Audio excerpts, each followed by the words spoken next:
Bueno, hoy tenemos como invitado al padre Martin Lane. Padre Martin Lane fue el primer rector del Instituto Superior Pedro Francisco Bono. Es teólogo, enseña teodicea y ateísmo contemporáneo, es decir, que por eso lo hemos invitado a este encuentro de hoy. Es importante para nosotros reflexionar un poco sobre la imagen de Dios en esta situación del COVID-19. Hemos tenido como país, yo creo, expresiones religiosas muy importantes o muy interesantes. La última fue la del peregrino, pero también hay prácticas religiosas o preguntas que hacemos acerca de Dios en situación de pandemia. ¿Dónde está Dios en una situación como esta? ¿Qué función o qué relación tiene Dios con nuestras oraciones? ¿Por qué Dios permite esto? ¿No? Son preguntas que nosotros nos podemos hacer. Pero también hay un uso político de la pandemia y de Dios, esa relación que hay entre una cosa y la otra. Así que le damos la bienvenida a Padre Martín. Teníamos como lectura también un conjunto de artículos publicados por teólogos, muchos de ellos latinoamericanos, que nos ayudan también a formular preguntas o a entender de manera más adecuada el problema de la relación entre Dios y la pandemia. Adelante, Padre Martín, y bienvenido. Muchas gracias. A ver dónde estoy yo aquí. Sí, entonces Cristian me pidió que hablara algo sobre Dios en la pandemia. No sabía bien qué decir. Se habla mucho de esto. Dios en la pandemia, por supuesto, es el mismo Dios que siempre, ¿no? Pero después, dándolo un poco mente, yo me recordé de la imagen de la cruz que estaba en el aposento de mis abuelos maternos. O sea que desde chiquito yo veía ahí esa cruz y le voy a proyectar ahora esta cruz si se puede. ¿Se puede, Cristian? ¿Compartir pantalla o algo así? Se puede compartir pantalla, sí. Sí, voy a compartir pantalla a ver si eso funciona.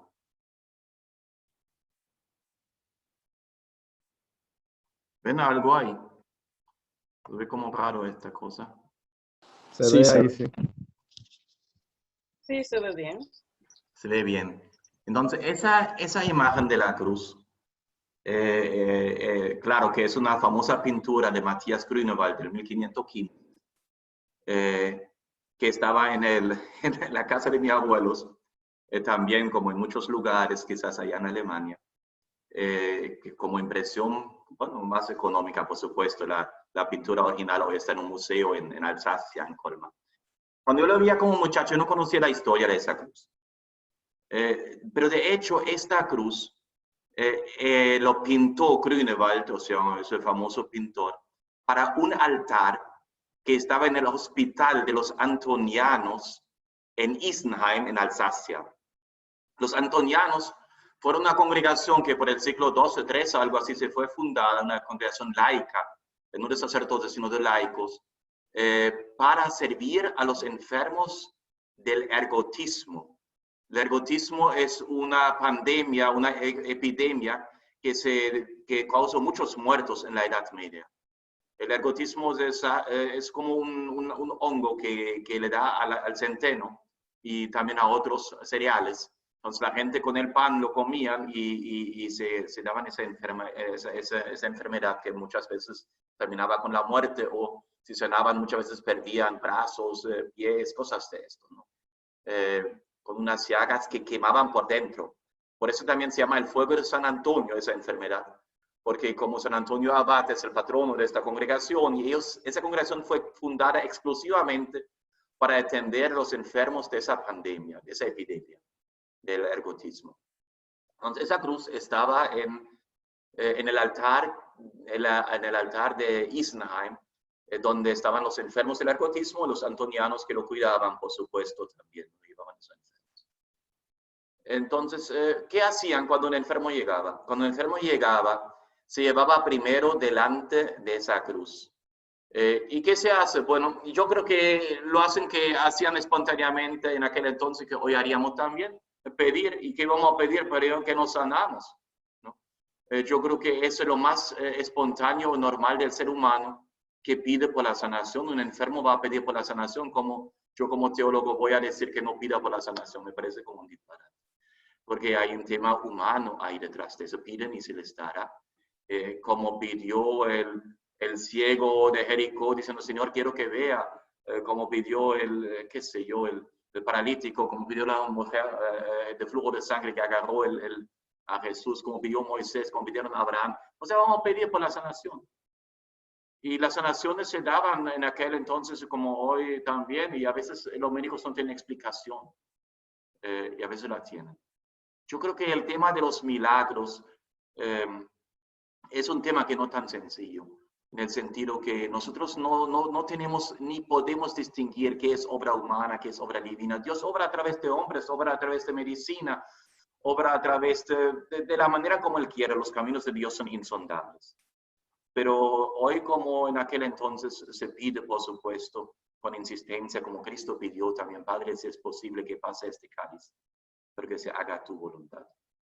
Entonces, lo primero que hacían con los enfermos, le llevaban delante de la cruz y pedían un milagro. Le pedían a Cristo, le pedían a San Antonio Abad. Y muy curioso, porque en ese altar, que es un altar que se cambia, que tiene como unas alas que se abren, se cierran, etc. Entonces, en uno de estos está San Antonio Abad encontrándose con San Pablo Ermitaño. Entonces, claro, como era el patrono, se pedía el milagro a San Antonio, el fuego de San Antonio, como esa enfermedad, pero lo interesante es que la imagen de San Antonio también se lo podría proyectar. Yo lo tengo por aquí, pero bueno. La imagen de San Antonio, déjame ver si lo... tiene abajo, se encuentra con San Pablo Ermitaño, abajo tiene como 15 plantas medicinales que se entendían en aquel entonces que eran las que curaban. O sea, no hay una contradicción en pedirle a San Antonio Abad y también pedirle a la medicina la solución. Yo creo que a veces estamos demasiado ahí de una disyuntiva entre esto. ¿No? Pero la imagen no se agota ahí. Esa imagen que parece presentar con una crueldad muy de la humanidad de Cristo, una devoción de la humanidad de Cristo es muy medieval, por eso las peregrinaciones a Tierra Santa y todo esto. Porque la humanidad de Cristo, esa Santa Teresa de Jesús decía que siempre hay que comenzar la devoción por la humanidad de Cristo, la oración. Entonces, que sufre ahí como muy realista, se recuerda como la película de Mel Gibson o algo así, que a otra gente no le gusta. Jesús lleno de llagas, sufriendo realmente de una manera tremenda. Pero, si se ve la imagen más precisamente, se ve que no es simplemente una imagen histórica. La intención del pintor no era pintar solamente el dolor de Cristo que está crucificado.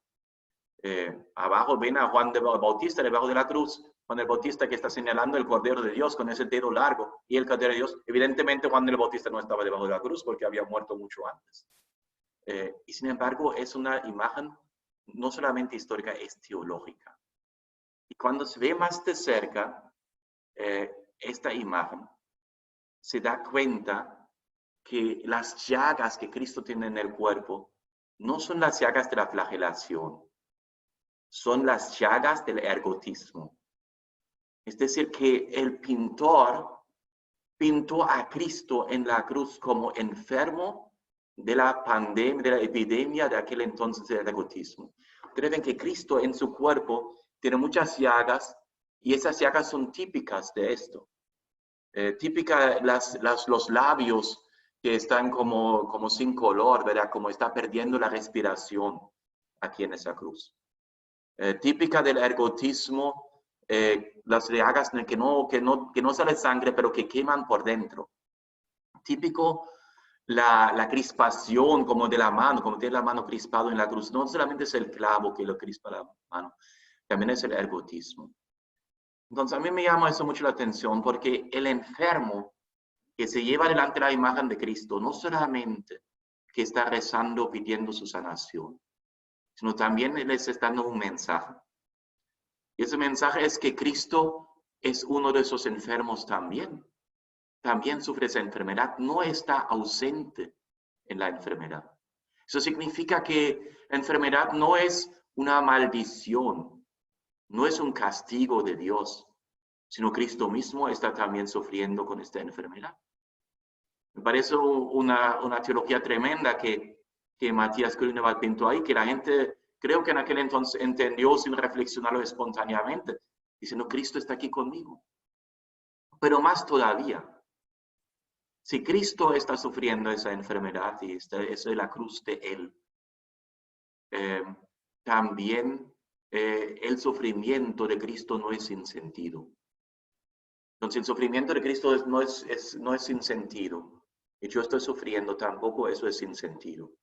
Quizás yo no entiendo el sentido, pero sí puedo unir el sufrimiento mío con el sufrimiento de Cristo. Una devoción que quizás no es muy de nosotros hoy, pero muy presente a decir, el dolor mío, yo lo voy a unir al dolor de Cristo.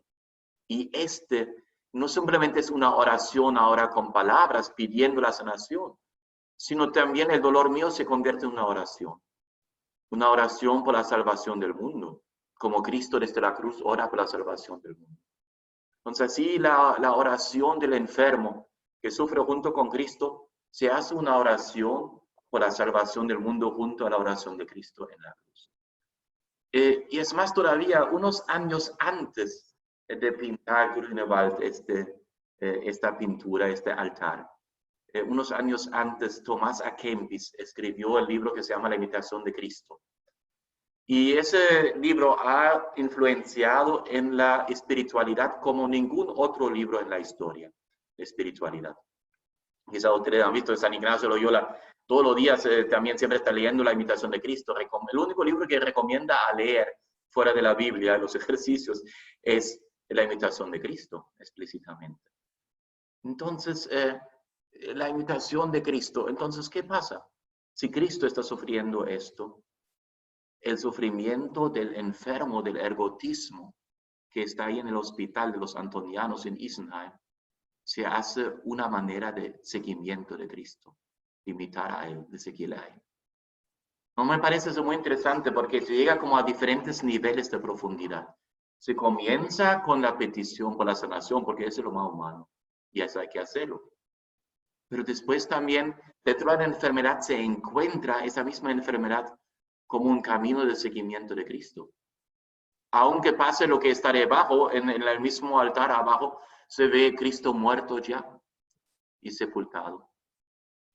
Pero no solamente esto, por supuesto, ese altar no estaba solamente para los enfermos, estaba también en primera instancia para la misma congregación, los antonianos que cuidaban, los familiares, toda esa gente que iba allá. Y sabía que veían todos los días esta cruz en el altar. En días de semana, los días sencillos, veían esta cruz. Y entonces, por supuesto, ellos entienden algo también. Ven en esa cruz a Cristo y ven a los enfermos y entienden que Cristo está presente en los enfermos. Yo creo que ese hombre que sirva ahí en este hospital, ese laico consagrado que cuida a los enfermos, de repente se da cuenta que este Cristo que está en la cruz está también en esa gente que está cuidando, que crucificado está en medio de los enfermos, que está presente ahí. Y por supuesto, eso es teología del Nuevo Testamento. Tenía hambre, me dieron de comer. Estaba desnudo, me vistieron. Tenía sed, me dieron de beber, etc. Estaba enfermo y fueron a verme. Entonces, creo que esto es un momento donde esa cruz, por supuesto, le da ánimo también a trabajar a los que están con los enfermos. Supera su asco quizá frente al enfermo, porque podría dar asco esto, el mal olor que quizás que da un rechazo al enfermo. Quizás que imagínense la gente como pudriéndose de cierta manera, eso no era fácil en aquel entonces, menos que hoy todavía. Pero entonces, como que se renueva como el amor y la entrega de aquel que está trabajando en ese hospital frente a esa cruz, reconociendo que el crucificado que está sobre el altar en una pintura es el que está realmente presente también en tanta gente que llevan con esta enfermedad horrible, terrible allá. Y creo que es un pedazo también de teología, de cristología. El Concilio Vaticano II en Gaudium et Spes 22 dice que de cierta manera Cristo se ha encarnado en cada persona humana. Oye, ¿qué teología es esto? Que dice que la encarnación de Cristo no solamente es la de María en Belén, sino de cierta forma, claro, no de la misma manera, de otra manera, pero de cierta manera, con la encarnación, Cristo se encarna en todos los pueblos y en todas las personas humanas que lo puede encontrar ahí, ¿no? Ratzinger en su comentario a ese texto dice, con esto se atreve radicalmente el Vaticano II de hacer teología como antropología y así más profundamente llegar a la dimensión teológica, ¿no? Entonces, ahí, pero tampoco ahí termina, porque esto es la imagen de los días de la semana, como ese altar tiene como muchas cosas para abrir y cerrar. Entonces, los domingos, los días de fiesta, se abre el altar. Cuando se abre el altar aparece otra imagen que lamentablemente no la tengo aquí, pero se lo voy a poner, la voy a buscar un segundo, déjame ver. ¿Dónde está la otra imagen? Que aparece cuando... Y lo voy a poner aquí, esta cosa, que eso es un PDF. Lo pueden ver PDF también, eso está en alemán de la Wikipedia. Ahí ven cómo está el altar completo, ¿verdad? ¿Ah? ¿Lo pueden ver? No se ve, Martín, se ve simplemente el PowerPoint. Cierra esto. Hay que apagar el PowerPoint, ya yo entiendo, sí, un Sí. momentico. Elegiste solamente la pantalla PowerPoint, tiene que cambiarla ahora para también Sí. proyectar la otra. Sí. Ok. Déjame cerrarlo, entonces. Ahora desapareció todo, ¿verdad? Sí, sí, Ok. Sí. desapareció todo. Bien. Y ahora volveremos a aparecer, si Dios quiere. No.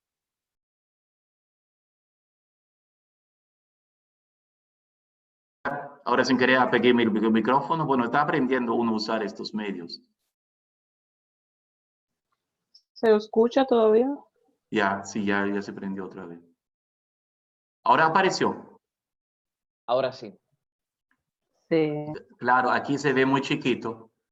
Ustedes ven aquí la cruz, ahí están las otras imágenes. Abajo el Cristo muerto que se sepulta en la sepultura. Pero cuando se abre esto aquí, porque ustedes ven que uno está muy bien pintado, porque uno no se da cuenta que aquí hay una ranura, porque se abren esto y se abre esto. Cuando se abre esto, aparecen aquí en el altar los días de fiesta, domingos, los misterios. Aquí la anunciación, aquí la encarnación, el nacimiento de Belén y aquí la resurrección. Me interesa especialmente esa pintura de resurrección porque también es una pintura muy famosa. Déjame ver si aparece aquí. Aquí la resurrección. Ah, no. No, eso no.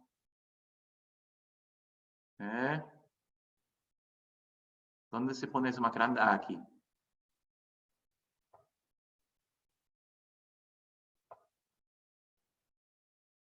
Bueno, está medio feo, pero ustedes quizás lo pueden ver. Si después lo buscan en internet pueden verlo mucho más bonito. Porque de eso aparece donde quiera. Quizás es una de las pinturas más famosas de la resurrección de Cristo. Abajo están los vigilias. Ustedes ven aquí, ¿no? Entonces los domingos de la fiesta se ve que no se queda ahí tampoco, sino Cristo ahora enseña aquí como cédula las llagas. Entonces también dice, pero esta enfermedad también, enfermedad del ergotismo también, yo lo superé, he resucitado. O sea que hay una esperanza que por supuesto no se detiene en la muerte, sino que va más allá de la muerte. Y eso por supuesto se expresa en la resurrección, los grandes misterios de la salvación, ¿no? Uno podría ver muchas más cosas de esto, porque afuera también aparece, bueno, yo voy a quitar esto porque... entonces afuera aparecen también... ¿Y cómo lo quito ahora la pantalla? No se sabe. Deja de presentar. Ok. Afuera aparece también una escena famosa que es San Atanasio, que hoy el día de santo de hoy, que escribió la vida de San Antonio Abad, escribe de San Antonio que la tentación de San Antonio. Y también la tentación de San Antonio aparecen esos demonios con ergotismo y cosas de esto, Porque por supuesto la enfermedad, la epidemia también tiene sus tentaciones específicas que se están viviendo en ella, como la desesperación. Sobre todo la desesperación aparece ahí como tentación frente a la enfermedad, como invitando a nuevo como una actitud de confianza. Pues nada, ese fue como que se me ocurrió sobre el Dios de la pandemia. Es otra epidemia que hoy está superado. Poco después incluso de que Grünewald pintó esto, en el mismo siglo XVI o principio del siglo XVII se encontró la razón de esta epidemia, de esa enfermedad. Y al encontrar la razón, pues cuidaban mucho más qué centeno estaban usando, limpiaban eso mejor y prácticamente la epidemia desapareció. Ese es el ergotismo, ¿no? Desde el siglo XVII había muy poco ya enfermo de eso y de ahí en adelante. Hoy todavía a veces, por eso tienen que cuidar todavía un poco la selección de los granos, hasta lo controlan con los colores o algo así para que no entren en esos granos falsos que causan ese tipo de enfermedad. Pues nada, yo para resumir un poquito la idea, yo creo que es un pedazo de teología de pandemia o de epidemia o de enfermedad. La primera de esa teología es que sí hay que pedir. Yo, a diferencia de Víctor Codina en su artículo, yo sí creo que se pueden pedir milagros, porque eso se ha hecho en el Nuevo Testamento, eso se ha hecho continuamente. El milagro no significa que Dios tiene que violar las leyes de la naturaleza. Dios sabe cómo lo hace. Creemos que Dios puede actuar. ¿Cómo Él actúa? Pues los caminos de Él son insondables. No le podemos pedir también el fin de la epidemia, le podemos pedir la sanación, y se pueden hacer cadenas de oración por un enfermo que está en cuidado intensivo. Ese es humano, hay que pedir. Pero siempre se va a pedir como la gente sencilla en Dominicana pide, si le conviene, que se haga tu voluntad. El Padre Nuestro, Cristo nos lo enseñó, y Él pidió intensamente, como dice San Lucas, yo creo que es en 22:44, que se hizo más intenso todavía su oración, y sus gotas de sudor caían como sangre, entonces, ¿no? Pero la oración intensa no está mal, se puede pedir, piden, se les dará. La insistencia sobre esto en el Nuevo Testamento, ¿no? La viuda embromona que embroma tanto hasta que le cumplen su deseo, etcétera, ¿no? O sea que se habla de esto mucho. Porque eso nos pone delante la indigencia del ser humano y a la oración de petición. No a poder distinguir qué es milagro en sentido físico, que no. Eso Dios sabe cómo actúa. Segundo, hay un nivel más profundo. El nivel más profundo es que pedir la gracia también en la enfermedad. No es un castigo de Dios a ese individuo. Pero sí puede ser que la enfermedad señala y llama la atención sobre algo. Y vuelvo al tema de la pintura afuera que muestra a San Antonio visitando a San Pablo ermitaño, que presenta eso como una armonía de paraíso. Vienen unos animales que comparten, qué sé yo, y abajo todas esas plantas medicinales de aquel entonces. Nosotros hemos abusado de la naturaleza. Y me llamó mucho la atención una frase de Francisco, el Papa Francisco, cuando dijo: no podemos pretender vivir sanos en un mundo enfermo. Nosotros hemos enfermado ese mundo y lo estamos pagando también. O sea que no simplemente castigo, hay consecuencias de nuestro actuar también. Y eso es diferente a un castigo que se uno pone por fuera. Tú has hecho eso, ahora te voy a dar una pela. No, que hay un castigo interno que son también las consecuencias de nuestras actuaciones, ¿no? Y no está a nivel individual, sino le hemos dicho, pues, el enfermo encuentra que Cristo está con él. No es un estado de abandono, de maldición, ¿no? Porque Cristo está ahí. Y yo creo que eso es muy importante también. Creo que es un pedazo de teología que hemos olvidado. San Pablo dice en Colosenses 1:24, completo en mi sufrimiento, también los sufrimientos de Cristo. O sea que también la pasión se une, la idea como el enfermo se une su pasión a la pasión de Cristo, como en esta pintura creo que eso está expresado tremendamente, el seguimiento de Cristo. Pero también sabiendo que Él está ahí, Cristo está ahí. Y también que Cristo está ahí, eso no es importante para el enfermo, solamente es importante también para los demás. Para los demás que pueden encontrar. Y quizás no hay que pensarlo mucho, sino hay que pensar que hay que atender a los demás como se atendería a Cristo, y hay que atenderlo, ¿no? Creo que es la teología que la Madre Teresa de Calcuta, de una manera muy práctica, expresa siempre cuando pone en cada capilla la frase tengo sed, ¿no? Entonces ella interpretó que esa sed también le sale al encuentro en esto. Entonces, pero por supuesto nuestra teología no puede quedarse en la cruz. América Latina tiene mucha devoción a la cruz y a la Semana Santa y a la Pasión, pero también hay que creer en la resurrección. No hay una situación de desesperación. La tentación que presenta San Antonio creo que es básicamente esa tentación de la desesperación. Podrían ser otras tentaciones, pero se expresan alguna desesperación también, porque entregarse al placer o qué sé yo, o todo ese tipo de escapismos son maneras realmente también de entregarse a la desesperación, ¿no? Y bueno, así creo que se invita a la confianza y al seguimiento. Y bueno, que no creo que ese Dios de la pandemia es otro Dios del de siempre, pero quizás también son lugares en los cuales encontramos de nuevo esa cercanía de Dios y quizás aprendemos también de nuevo a orar en muchas dimensiones y sentidos, ¿no? Bueno, hasta ahí voy a terminar para que ustedes hablen, porque ya yo hablé media hora y un poquito más. Martín, me gustaría, no sé, hacerte una pregunta, más bien de comprensión de Dios. Sí. Tú has hecho una teología prácticamente del Nuevo Testamento, pero Sí. nosotros compartimos un contexto dominicano, latinoamericano, muy marcado por teologías también del Antiguo Testamento, donde Dios mandó plagas, 10, no sé, Éxodo 7. E incluso hay un rabino argentino, apellido Masus, que dice que el coronavirus es causa, es consecuencia, vamos a decir, del pecado del ser humano, o sea, un castigo de Dios por todo el movimiento LGBT, toda esa... Y así hay muchas expresiones de este tipo. Entonces, sí, ¿cómo pasar de una teología, sin dar un salto, ¿no? De una teología a otra, comprendiendo que, porque es verdad que esos textos están ahí, son textos bíblicos. ¿Cómo pasar de una teología del Antiguo Testamento en armonía también con Jesús, con el Dios de la vida, de Jesús? ¿Cómo tú crees que eso pueda pasar? Teológicamente y pastoralmente. Nosotros como cristianos leemos el Antiguo Testamento como palabra de Dios y lo es. San Pablo, 2 Corintios capítulo 3 dice, todavía hay un velo sobre el Antiguo Testamento cuando se lee en la sinagoga, porque dice que la letra mata y el espíritu da vida.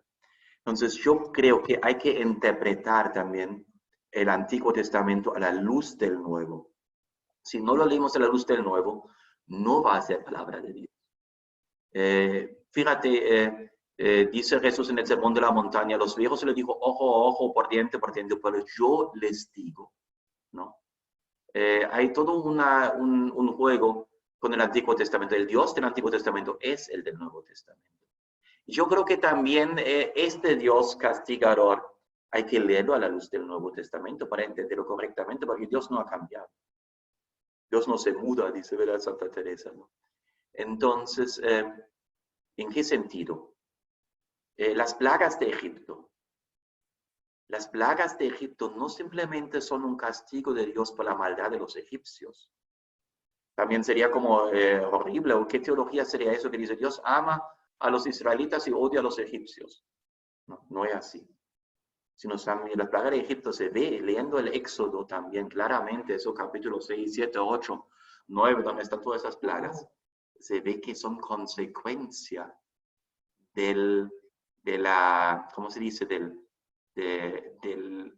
la actuación del faraón. Al faraón le importa más su poder y mantener sus esclavos que el bien de su propio pueblo. Eso es algo que hoy puede suceder también, que a un político le importa más ganar las elecciones que el bien de su pueblo. Entonces, claro que eso tiene consecuencias, horripilantes. Entonces, esas consecuencias se ven en el Éxodo. Las plagas son consecuencias claras de la actuación del faraón, que dice que sí, que no, que no, que sí. Y cada vez cuando dijo que sí, se echa para atrás y dice otra vez que no. Entonces vienen esas plagas. Entonces yo creo que esta actuación faraónica, que dice, a mí me importa mi economía, mi cuarto, mi qué sé yo, cuántas cosas, mi poder, más que el bien común, más que el bien de su propio pueblo. Entonces ahí hay consecuencias, ¿no? Entonces yo creo que podemos ver muy bien nosotros lo del castigo, ¿no? De la pena del pecado. La teología tradicional habla de pena del pecado, la culpa y la pena. La culpa es la culpabilidad de uno interno, pero la pena es el castigo que viene de fuera. Entonces, pero la pena realmente no es algo que viene de afuera, sino una consecuencia lógica. Ejemplo muy sencillo, tú puedes ser un borrachón y la mujer le puede perdonar al borrachón que la maltrató, pero el hígado no le perdonó. Entonces hay consecuencias. Entonces cada actuación, cada pecado es un camino de autodestrucción. Conlleva su castigo dentro de sí. No es algo que hay que ponerlo afuera, Dios, sino es una lógica. ¿Por qué Dios no quiere que pequemos? No quiere que pequemos porque nos hacemos daño. Fíjate, Antiguo Testamento, en la historia del paraíso, dice que comen manzana y por eso son botados del paraíso. Falso. Dios dice, no coma para que no tengas que morir. No coma para que no tengas que morir. Dios le da la razón. No te haga daño tú mismo. Tú estás destruyendo tú mismo. Entonces, eso es lo que hoy sucede también. Cada maldad es un camino de autodestrucción. Y no es que ahora Dios fuera tiene que poner esto.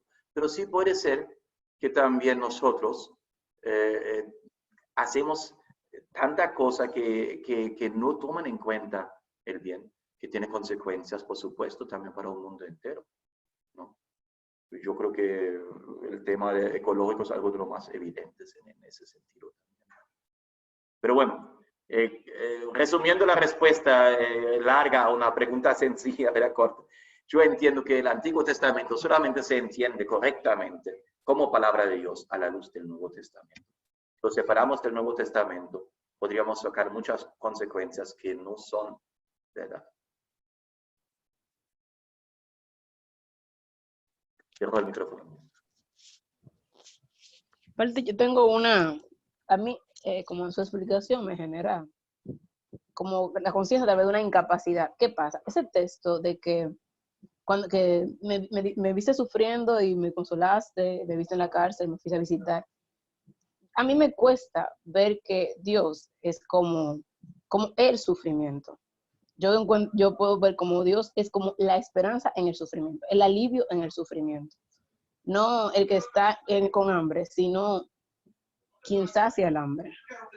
Entonces, esto es una visión como influencia de tal vez como la teología que vivimos, que yo he vivido, o simplemente una distorsión del sufrimiento de Dios. Porque como usted lo dice, yo entiendo como que hay un Dios adelantándose y siendo empático en la llaga, en el sufrimiento, y la gente expresa a ese Jesús acompañándolo. Pero ese Jesús acompañándolo, ¿es la esperanza o es el mismo Jesús sufriendo? Que lo que yo veo es a Jesús en la esperanza. Es como el alivio de ese enfermo y no como el enfermo. Tú estás tocando uno de los problemas teológicos más profundos e insondables también, ¿verdad? Dios está sufriendo. Claro que la dogmática tradicional dice que Dios no sufre, porque ¿cómo Dios va a sufrir? Que no sería Dios, ¿verdad? Dios es feliz, que es eterno, feliz, etc. Y sin embargo, hay un misterio aquí, y creo que quizás se entiende mejor cuando se entiende no que Dios sufre, sino que Dios ama. Y del amor nace la esperanza. Pero el amor también sufre con el que también sufre. Dios no es indiferente ante el sufrimiento humano. Y eso creo que eso es algo fundamental.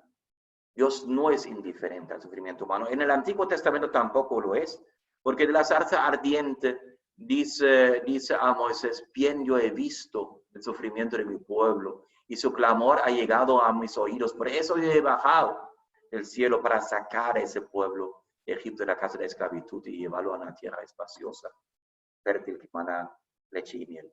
Entonces, Dios hay una pasión del amor que Dios también lo sufre, ¿no? Entonces, como lo vemos en Cristo, ¿verdad? Yo no diría, o sea que el tema que sufre en el enfermo también es, por supuesto, los filósofos dirán que es una analogía, ¿verdad? Yo creo que es importante también, yo no cuido al enfermo porque yo amo a Dios, sino que yo, como amo a Dios, tengo que amar a ese enfermo y cuidarla. Yo te quiero a ti porque quiero a Dios, después no quiero saber de ti. No, eso sería como disparate, ¿verdad? Sino yo te quiero a ti por lo que tú eres también. Y por eso te quiero ayudar, ¿no? Yo creo que es importante. También sería un malentendido que solamente buscar al otro porque, ¿no? Y eso como que no se pregunta. Por eso digo que quizás no hay que pensarlo demasiado, porque Cristo también sale al encuentro en este sentido sin que uno se dé cuenta, ni no porque uno esté buscando o algo así, ¿no? En ese sentido. Pero hay algo de la compasión de Dios, ¿no? Y eso se expresa ahí también, ¿no? Esa no indiferencia frente al dolor del mundo, ¿no? Y Él baja ese dolor, porque eso dice la cruz, que baja hasta lo último de ese dolor, bajó, se vació, como dice San Pablo en Filipenses, ¿no? Y creo que eso es lo que se describe ahí también, ¿no? Pero también lo supera.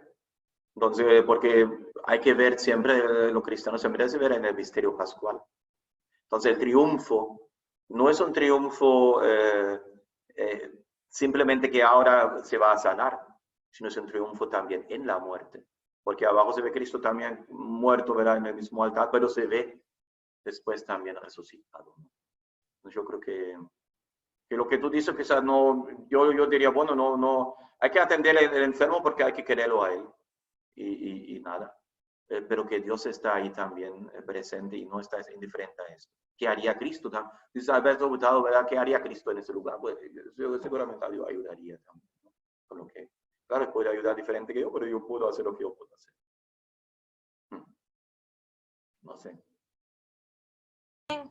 Hola, yo también quería comentar un poquito acerca de eso, de que a mí me parece también que Jesús está en el sufrimiento y es el sufrimiento porque muchas veces las víctimas o esas personas que se encuentran en sufrimiento son víctimas de otras que cometen pecados o de otras que cometen males o injusticias y esas personas que se encuentran en sufrimiento probablemente no son o muchas no son responsables ante esas injusticias que se han cometido con ellos. Y asimismo fue Jesús. Jesús en la cruz pagó y sufrió pecados que no le correspondían, o sea, él pagó por pecados que no eran suyos, él era inocente. Entonces, yo entiendo que también cuando se dice de que Jesús está en el sufrimiento, está en aquel a quien tuvo hambre y tú le diste de comer, que tuvo sed y tú le diste de beber, muchas veces se da que esa persona que tiene hambre y no tenía que comer y tiene sed y no tenía que beber, es porque otra persona ha mal administrado los recursos y no le ha dejado a esa persona la posibilidad de poder tener esos recursos y saciar su sed y su hambre. Y entonces Jesús se encuentra ahí, en esas personas quienes se encuentran viviendo las consecuencias de injusticias de otros, como él también lo vive en la cruz. Yo creo que eso es muy importante. Hay una falsa mística del sufrimiento. No es el sufrimiento que salva al mundo. El sufrimiento no tiene valor salvífico, como quien dice. Es el amor que salva al mundo. Entonces, por tanto, amó Dios al mundo. Nadie tiene mayor amor que da la vida por sus hermanos. Y el amor implica un sufrimiento, pero un sufrimiento sin amor puede llevar a muchísima rebeldía, muchísima cosa negativa también. Y por supuesto, lo que tú dices es, yo tampoco soy llamado solamente a... Fíjate, yo puedo atender a los enfermos, quizás es lo que puedo hacer. Pero también quizás hay que investigar para buscar una vacuna, ¿no?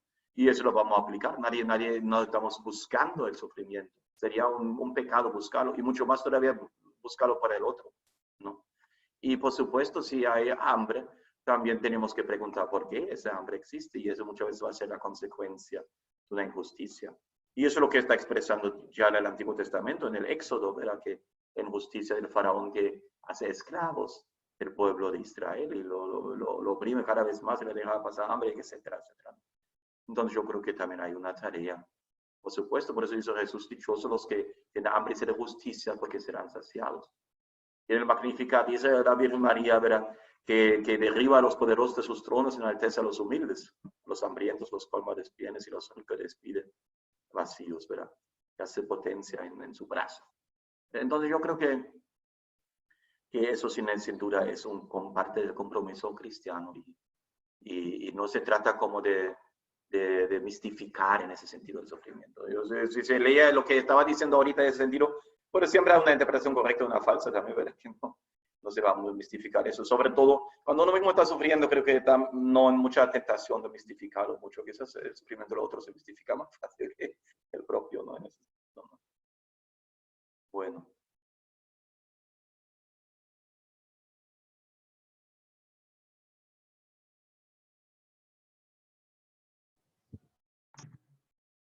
Ánimo, pueden también decir otra opiniones y cosas de esto, y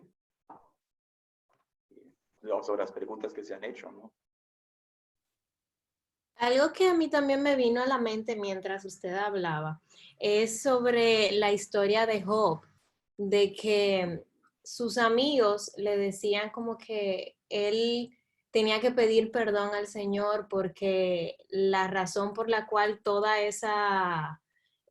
ese mal que le llegaba y toda esa tragedia que le sucedía era a raíz de sus pecados, decían sus amigos. En cambio, al final no era así, o sea, el mal que le llegaba a Job era consecuencia de tentaciones del demonio, que el demonio quería probarlo y el Señor lo permitió. Entonces, a veces nosotros caemos en esa misma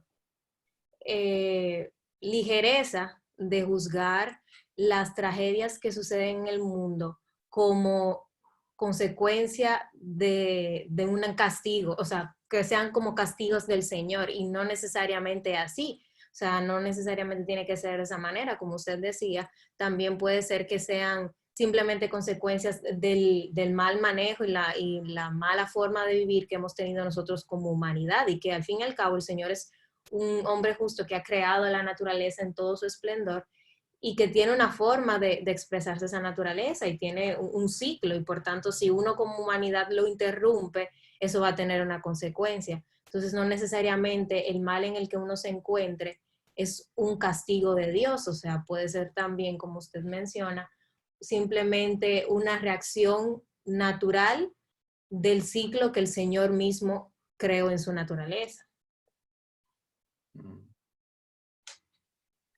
Bueno, ciertamente, yo creo que así.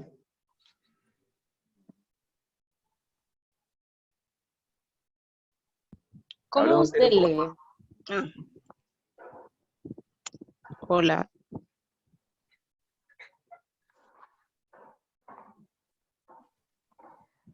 Veíamos el documento de que dónde está Dios, por qué Dios hace la pandemia y calla.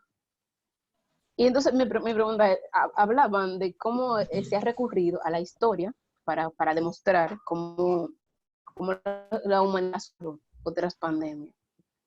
Pero ¿cómo usted lee este acto de personas que se proclaman voces en medio de la pandemia y realizan actos, ¿verdad?, como este que realizó el peregrino? Porque yo sí entiendo como la necesidad de las personas de aferrarse como a una esperanza, a una solución. Pero ¿cómo podemos leer como todo eso que pasó el domingo? Desde como el mismo mensaje de Dios, desde lo que la Biblia ha querido como educarnos y como la teología ha venido diciendo de Dios. Y cómo la gente lo ha interpretado y pasa esto del domingo. Y cómo se ubica a este señor el peregrino. Porque yo he visto que hay gente, hasta psiquiatras, que han dado como su análisis, su veredicto, han dado como su diagnóstico.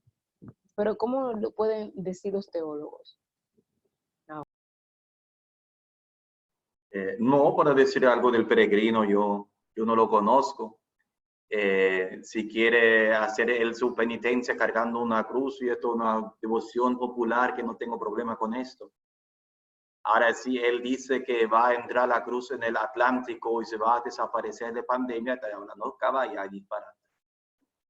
Eso no es profecía, eso es disparate, ¿verdad?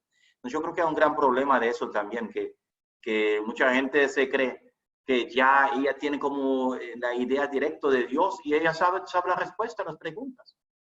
Que nosotros, el que sabe la respuesta a toda la pregunta probablemente no es de Dios, porque no es así. Fíjate, si tú ves los místicos grandes, santos de la iglesia, Santa Teresa o San Juan de la Cruz, esa gente, ellos dudaban de sus visiones. San Ignacio Loyola se dio cuenta después que una visión que tenía que no era Dios, que era el diablo. Antes creía que era muy bueno, pero era toda una regla de discernimiento. Entonces hay como una idea de alguna gente que creen que ellos ya escuchan la voz de Dios y le está diciendo todo directamente. Entonces ahí hay un problema, porque ahí tendría que discernir un poquito más, ¿no? Entonces yo creo que puede haber expresiones de devoción popular. Por supuesto, en la historia de la iglesia, cuando había epidemias, la gente ha hecho muchas peregrinaciones y ha orado, que es una parte de lo que dije. Yo creo que es bueno pedir y pedir con insistencia, pero también con prudencia. Si hoy sabemos cosas que antes no sabían, que cómo se contagian las enfermedades, si hoy sabemos que se puede evitar el contagio guardando una distancia, pues tenemos que tomar eso en cuenta. Porque cosas que antes no sabían, no tenían, pues Dios dice también que usa tu cabeza. Fíjate, hay una señora que me dijo más o menos así, que en una distribución de comida, un centro de fe alegría. Digo, porque usted no tiene mascarilla. Me dice más o menos, bueno, mi mascarilla es el Señor. Digo, Señor, pero hay algo que no está bien. El Señor no dice que cruza el semáforo en rojo y Él te va a proteger, ¿no? O sea, que te dio una cabeza para tú pensar, ¿no? Y para tú utilizarlo también, ¿no? Esto entra dentro de tentar al Señor. ¿Mm? Eso entra como tentar al Señor. Yo creo que sí, que eso mismo, eso es tentarlo a Él, con lo que dice. Entonces Dios dice, voy a hacer una cosa temeraria o negativa, sin sentido, para ver y encargarle a Dios que lo resuelva. No, Dios suele trabajar a través de nosotros. Él ha creado algo contra las enfermedades, Él ha creado nosotros, los seres humanos, también, para que nos cuidemos y para que cuidemos a los demás. O sea que normalmente Dios no se puede pedir continuamente que resuelva todo con un milagro. Yo no digo que no haya milagros, pero yo que lo puede hacer y lo ha hecho y lo hará. Pero yo no puedo insistir en milagros. Y mucho menos en una cosa mágica, que yo hago un rito determinado y Dios está obligado a hacer algo. Eso no puede funcionar, ¿no? Por eso también ese tema de la oración de Cristo, que clarísimamente dice, ¿no? Que si es posible pase ese cáliz, pero que haga tu voluntad. O San Pablo, que dice, 3 veces le pedí al Señor que quite de mí este aguijón en la carne. Pero Él me dijo que mi gracia te baste a ti, ¿no? O sea que yo creo que esa cosa. Y volviendo a la cosa anterior, la idea tan sencilla, me porto bien, entonces me va bien. Es muy pedagógico, por supuesto. Me porta bien, entonces te va bien. Pero esa pedagogía no puede funcionar a cabalidad, poniendo a Dios el que está encargado de cuidar. Eso se portó muy bien y le iba bien mal, ¿no? Y eso apasiona a muchos mártires también, que se portaron muy bien y le fue muy mal. Y eso todavía sucede hoy, ¿no? Sucede que hay un ladronazo que le va muy bien y otra gente que son honesto y serio y nunca llegan a nada. Pero quizás si vemos eso a otro nivel interiormente, un pagano como Sócrates decía, si la gente viera cómo cada maldad le hace una llaga a su alma, y qué feo se van a presentar, que dice eso, figuras mitológicas, dice en el juicio delante de Ratrano, que esa gente da. Entonces, qué fea fuera de Garamandis, creo que se llama el juez ahí en el submundo. Que feo se va a ver su alma, no haría la maldad. Yo sí creo que cada maldad es una autodestrucción, pero no significa que no te podía conseguir mucho dinero con eso, o algo así, ¿no? Bueno, por eso el disparate de un evangelio del bienestar, de la prosperidad, que tú te portes bien y te hace millonario. Bueno. Y más en un mundo como el que estamos, con tanta desigualdad. Yo quiero decir algo. Como combinar dos cosas. Una que leí en el documento que leímos antes de la conferencia y algo que usted dijo, que me consoló bastante, la verdad. En la primera parte, que se llama ¿Por qué Dios permite la pandemia y calla? Y si es un castigo, lo que a mí más me llamó la atención y a la vez me hizo ruido, es que en el título dice, hay que pedir milagros como una pregunta. Con algo que para un cristiano parecería obvio, claro que hay que pedir milagros, porque Jesús andaba haciendo milagros. Sin embargo, no ocurren así como uno quisiera, de que ay Señor, sáname, ¡pum! Ya, sano, ¿verdad? Pero entonces usted trajo, ahí mismo, mi primera reacción fue, espérate, en la forma en la que esto está narrado, me está encerrando en un plano muy racional y lógico de conformidad y desesperanza, o así yo me sentí. Como que mira, vamos a ver lo que está sucediendo desde su lado racional y lógico, vamos a conformarnos como es y vamos a abrazarlo como es. Es verdad. O sea, hay que abrazar la realidad como es. Pero Jesús sigue vivo y sigue haciendo milagros. Entonces, como que me sentí en esta tensión, como que, ok, sí, Jesús hace milagros, pero también Jesús permite que algunas cosas se queden en ese sufrimiento, por lo menos por un tiempo, precisamente por la razón que el ciego nació ciego, que está en la Biblia, y él lo explicaba así, él no está ciego ni porque él pecó ni porque sus padres pecaron, él está ciego para que se muestre la gloria de Dios. Entonces, como que me vi en esa tensión y yo creo que estamos en esa tensión y pecamos a veces de ponernos por un lado como en el plano racional de no hay milagro, pero tampoco podemos simplemente pedir que Dios sea una pastilla mágica que sana, ya, sana. Entonces, me sentí ahí y quería comentar, o sea, gracias por hacer esa aclaración como de,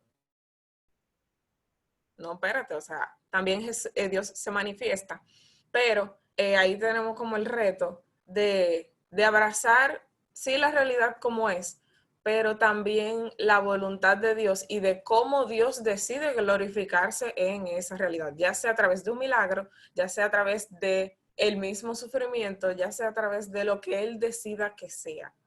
Es difícil. Yo personalmente en esta semana pasé por una situación muy difícil con mi papá. No COVID, pero sí fue muy difícil. Entonces, yo me vi ahí en carne propia. Yo decía, eso yo quiero que tú lo sanes, pero yo abrazo lo que tú mandes. Entonces, es muy difícil, pero yo creo que esa es la invitación.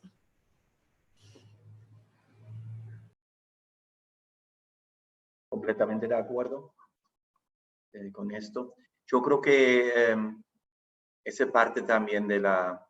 Yo me recuerdo de un señor que allá en Europa que iba cada año a una peregrinación a Lourdes. Ustedes quizás lo mencionan, Lourdes, un lugar de lo más milagroso supuestamente. Y él decía que no, yo no, que andaba como en las 7 ruedas. Si yo no estoy pidiendo un milagro, sino yo estoy pidiendo cada año que si no me dé la fuerza para llegar al próximo año con mi enfermedad y poder vivir esta situación. O sea que no siempre hay que pedir milagros, pero tampoco podemos prohibirle al Señor hacerlos. Todavía lo podría hacer hoy también. Y como le digo, que nosotros no vamos a escudriñar cómo Dios hace los milagros. Eso ya le dejamos a Él que saber. Pero no podemos, pero tampoco podemos, como digo yo, someter nuestra fe a que se haga un milagro. Yo digo, no, que si no hace milagro no voy a creer. No, pues imagínate. O voy a creer porque hay un milagro. Yo creo que eso no es sano tampoco. Pero bueno, que eso no quita que estamos pidiendo con insistencia. Y a veces también hacemos la experiencia que pedimos con insistencia que pasa algo y no pasa. pasa lo contrario. Pero de repente tenemos también que la fe que Dios también en esto que no queríamos y no pedíamos, que precisamente en esto también Él está presente y nos fortalece también y nos da signos también de su amor.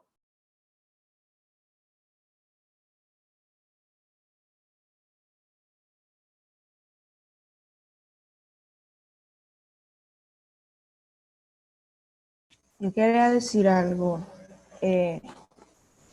concerniente a eso mismo sobre, o sea, uno de los textos que leímos anteriormente, pero fue sobre el segundo, que hablaba sobre un Dios antipandemia, un Dios post-pandemia o un Dios en pandemia. Y me llamó mucho la atención una frase que mencionaba, que decía, Dios no negocia su modo de ser y obrar con nuestras condiciones. Entonces yo entiendo que esa frase o sea, es muy importante debido a que nosotros, o sea, muchas veces nosotros cuando pedimos a Dios, cuando oramos a Dios, a veces lo hacemos como con una intención de que Dios haga su voluntad, pero muchas veces pidiendo a sí mismo, en el fondo nosotros queremos que Él haga lo que nosotros le pedimos. Entonces, realmente, Dios está por encima de nosotros. Entonces, nosotros, como bien enseña la oración y todo eso, debemos de pedir de acuerdo a lo que sea su voluntad, al plan que Él tenga.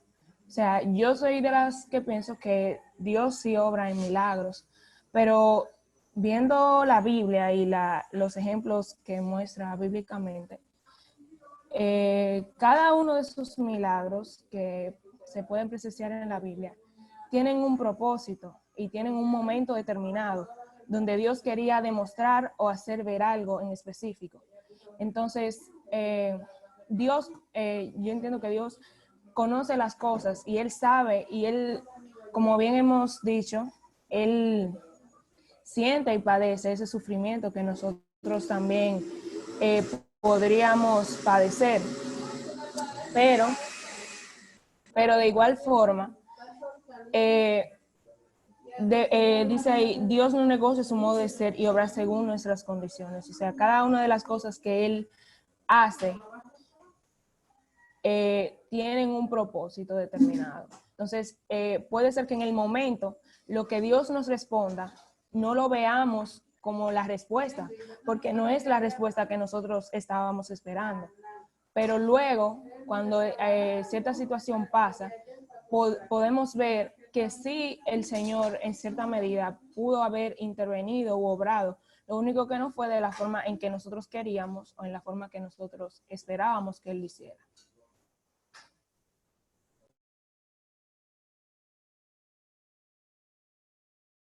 Bueno, me parece muy, muy bien. Yo creo que es así. Pero sigan compartiendo los temas. Martín, yo tengo una pregunta. No sé si se me escucha. Claro que sí, a la pregunta. Ok. Con el padre Dirk, No se te ve. un poco. Ok, con el padre Dirk veíamos en una materia en filosofía medieval un poco de Santo Tomás, sus, digamos, posturas teológicas que tanto han influenciado la iglesia. Y algo que a mí me ha sorprendido mucho es que Santo Tomás deja muy claro que no es posible la comunicación directa entre Dios y el ser humano. O sea, que su comunicación es mediada y eso él como que lo deja muy claro, ¿no? Entonces, viendo eso, se pone en manifiesto la dificultad que supone el discernimiento, cosa que tú has dicho. Para ti, cuál es el criterio fundamental para discernir qué es lo que Dios nos dice? Porque a raíz de lo que dice el peregrino, nos dice como que él tuvo un mensaje directo de Dios, que lógicamente se ve que eso es un poco difícil, ¿no? Pero ¿cuál es el criterio fundamental para distinguir cómo Dios nos habla, según tu parecer? Bueno, eso es una gran discusión si Dios inmediata o inmediatamente puede comunicarse, ¿verdad? Claro que dice que la máxima comunicación de Dios con nosotros es en Cristo, que es creado, que es hecho hombre, ¿verdad? ¿No? No podemos ver a Dios y vivir como un topos tradicional del Antiguo Testamento, ya, etc. Entonces, claro, y en cada mediación puede entrar también confusión, ¿no? Yo creo que hay muchos criterios de discernimiento, ¿no? De San Ignacio en sus ejercicios pone varios. Invita también, dice, no, deja que también que Dios obre directamente, inmediatamente, dice incluso, creo en el número 15, las anotaciones o prenotaciones con el recitante.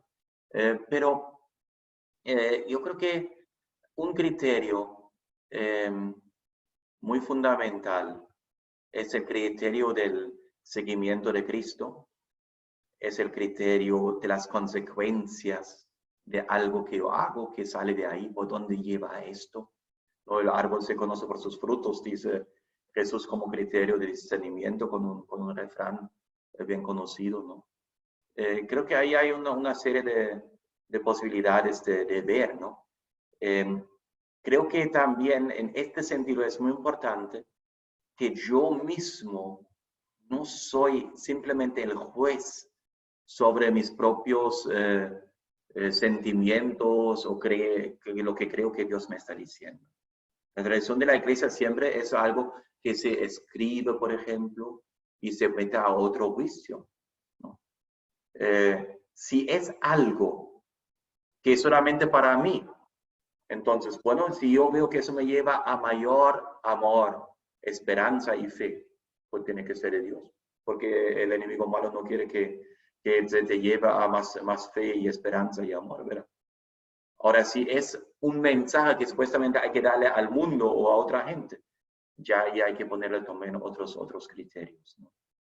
Entonces, por supuesto, ahí hay criterios racionales, ¿no?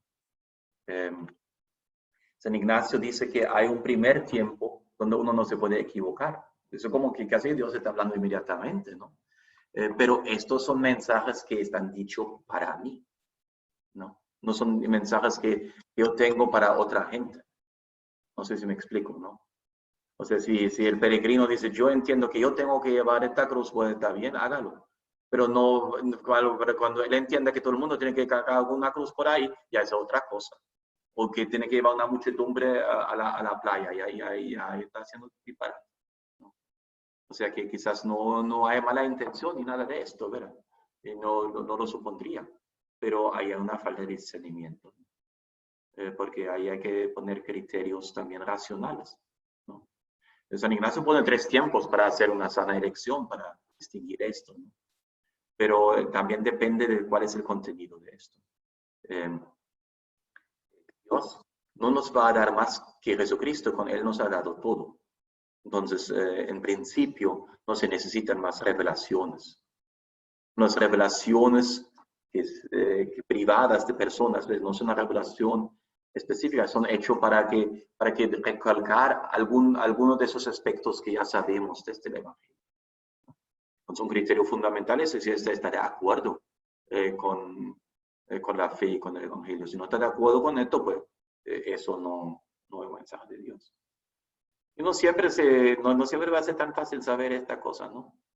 Fíjate, también para vamos a ver, místico, no es fácil distinguir qué viene de Dios y qué viene de mí.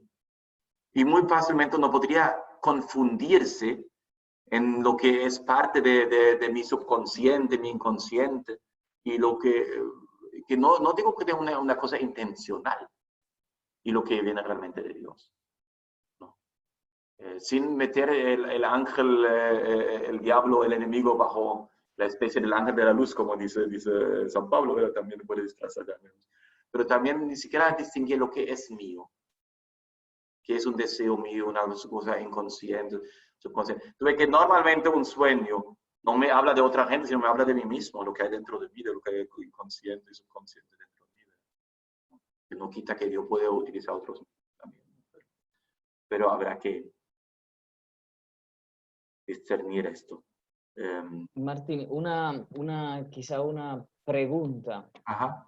Parte del, vamos a decir, del pensamiento ateo se basa en la presencia del mal en el mundo. El coronavirus es un mal en el mundo. Entonces, y hay posturas que, vamos a decir, que van desde la impotencia de Dios ante lo ya creado, ¿no? Y otras que van hasta el olvido de Dios de lo creado. Entonces, ¿cómo asumir? Quizás decía Moore en uno de los artículos que compartimos, que es tiempo de purificar la imagen de Dios.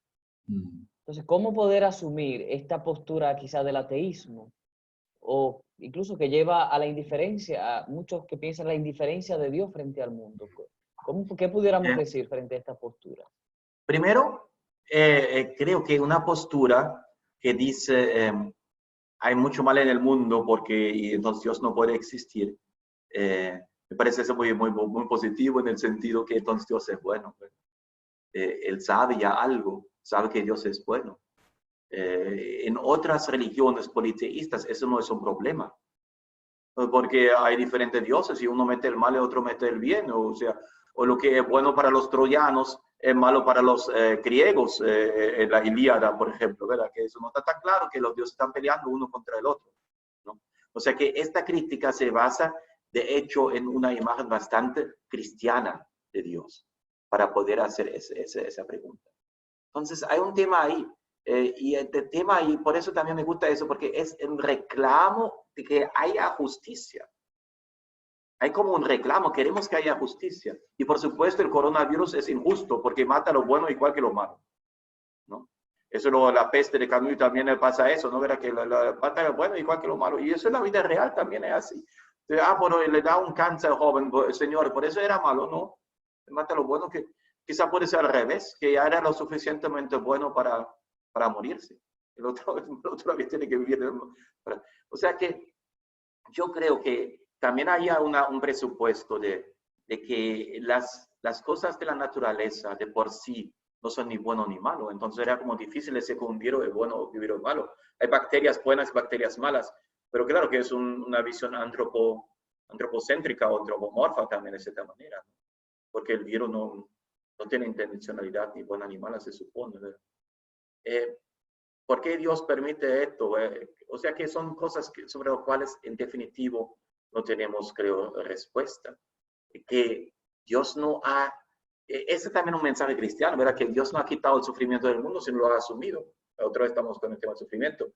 Porque también hay un cortocircuito que dice, placer es bueno y sufrir es malo.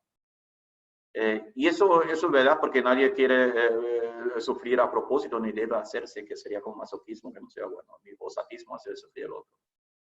Pero sin embargo, nosotros sabemos que en la vida de nosotros, el dolor no siempre ha sido algo que ha ido un papel malo, sino ha sido también un efecto positivo, ha tenido también entre nosotros, ¿no? O sea que esa discusión evidentemente no va a tener fin. Pero si reclamamos justicia,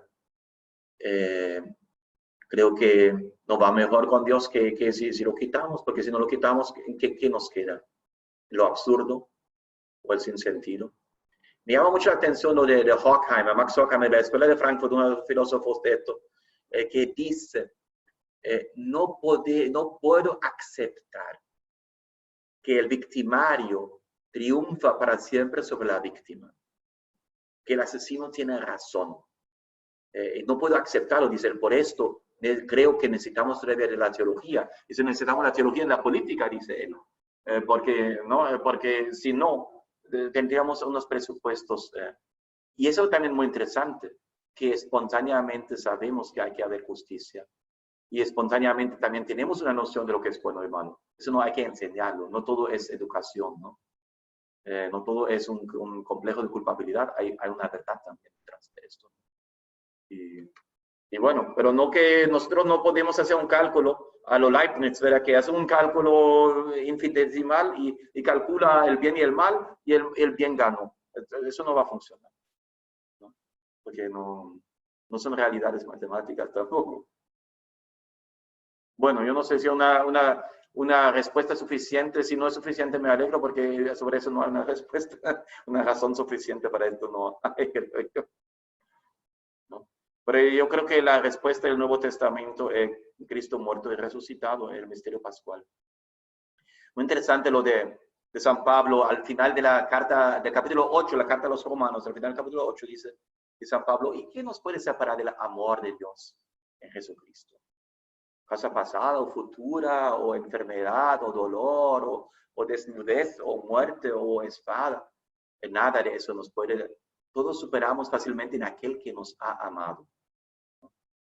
Entonces, pero no dice que no va a pasar toda esa cosa. Él no tenía mucha experiencia de eso, de estar preso y de morir, etc. Pero, ¿no? Martín, quizá mi última pregunta. Ajá. Pues, en el ámbito público, vemos que en estas situaciones siempre hay posturas extremas. Aquellos que dicen y afirman que la irrelevancia de lo religioso, de la búsqueda de lo trascendente, porque todo se juega en el ámbito de la ciencia, de los saberes que tienen soluciones.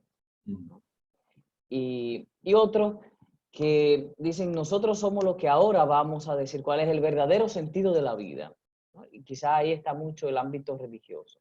Y esa discusión nosotros la vimos en Twitter o en todos los medios de comunicación ante el Santísimo, cuando la bendición sobre Santo Domingo, ¿no? Lo que dicen, vamos a ver si esto realmente va a curar el coronavirus, en un modo no solamente irónico, sino también diciendo la irrelevancia que tienen los religiosos en el ámbito público, ¿no? O sea, es como una insensatez. Y por otro lado, los creyentes que dicen, nosotros en este momento nos podemos acercar tal vez a lo esencial de la vida.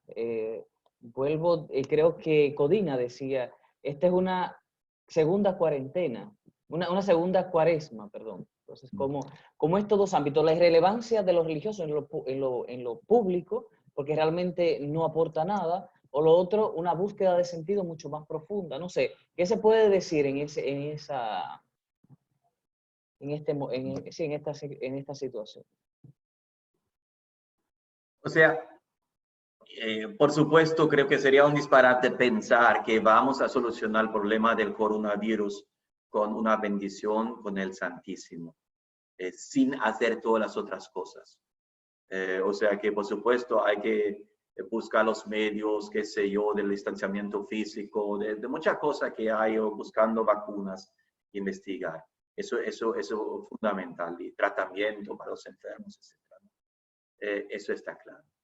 Por otro lado, creo que está también claro, si nosotros hemos resuelto los problemas de enfermedades, si acaso hemos resuelto, no hemos resuelto todavía la pregunta, ¿para qué vale la pena vivir? ¿Y para qué vale la pena morir también? Entonces yo creo que la gente, por ejemplo, si yo escucho a la gente en el barrio, en los guandules, que la gente estaba como entusiasmado, que vi el helicóptero y qué sé yo. Y tú vas, ahora va entonces, te lo pregunta la gente sencilla, entonces ahora va a acabar los coronavirus. No, pero van a decir, pero eso me da un ánimo, una fuerza para seguir adelante. Y yo creo que eso es lo que se pretende. Y eso no lo veo mal. Quizá uno tiene esa devoción, otro no la tenga, porque es libertad. No todo el mundo tiene que tener la misma devoción, pues la libertad en esto, ¿verdad? Pero también el tema no es que eso va a ser la solución. Yo creo que sería también, no lo van a decir que la iglesia cree que es la solución de esto. Fíjate, yo he escuchado a la gente que dice, no, yo no voy a llevar al hijo mío al médico, lo voy a orar. Señor, es un abuso. Si está enfermo, llévalo al médico. Y no deje de orar tampoco. Como si fuera como una competencia, no es una disyuntiva. Yo creo que hacemos disyuntivas falsas, que hablamos de una religión de encarnación. Si es encarnación, no podemos tener esa disyuntiva. Si no tenemos que dar las dos cosas, ¿verdad? Entonces yo creo que una sociedad que tuviera resuelto todos los problemas materiales que hay que resolver, como lo describe Huxley en su Brave New World, en su mundo nuevo, hermoso, la pregunta por el sentido de la vida va a estar más fuerte todavía. hasta más evidente, porque mientras que lucho para sobrevivir, no me pregunto para qué sentido tiene vivir, estoy luchando para sobrevivir. Pero cuando ya no lucho para sobrevivir, me pregunto más fácil incluso, ¿no?, de cosas de esto.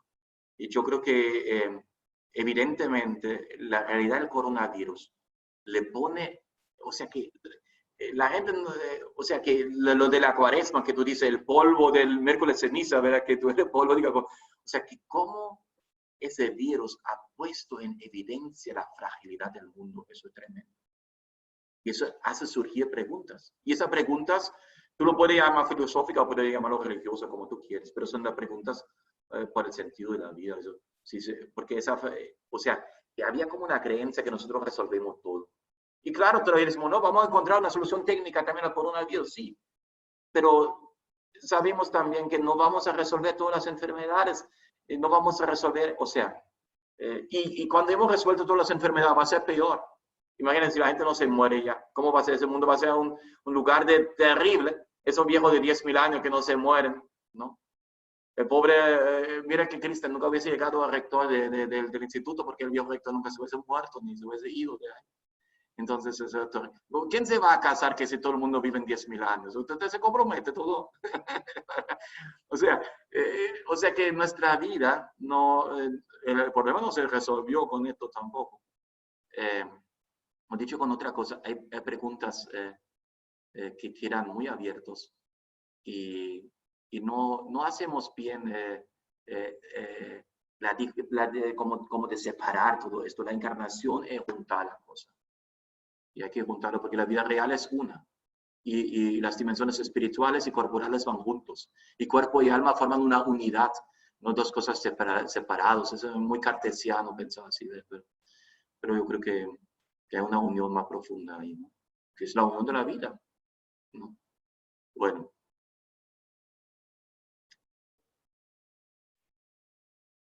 Bueno, yo creo que tenemos ya 1 hora y media en el diálogo. Yo creo que ha sido muy fructífero.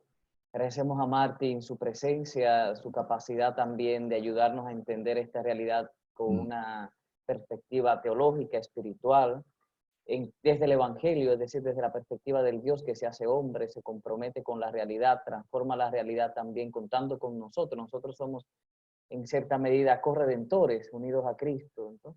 Entonces esta visión yo creo que también nos compromete como cristianos en un mundo que busca soluciones. No nos vamos simplemente a nuestra habitación, sino que nos hace mirar hacia afuera. Somos corresponsables de que este mundo sea mejor. Muchas gracias a Martín. Estás siempre invitado, Martín, a este grupo de reflexión, así que te esperamos cuando quieras por aquí. Muchas gracias. Y muchas gracias también por conectarse también hoy. Y vamos a seguir reflexionando nosotros sobre temas de la actualidad que nos puedan ayudar también a entenderlo mejor y a comprometernos más. Muchas gracias. Bueno, muchas gracias a ustedes. Adiós. Bueno.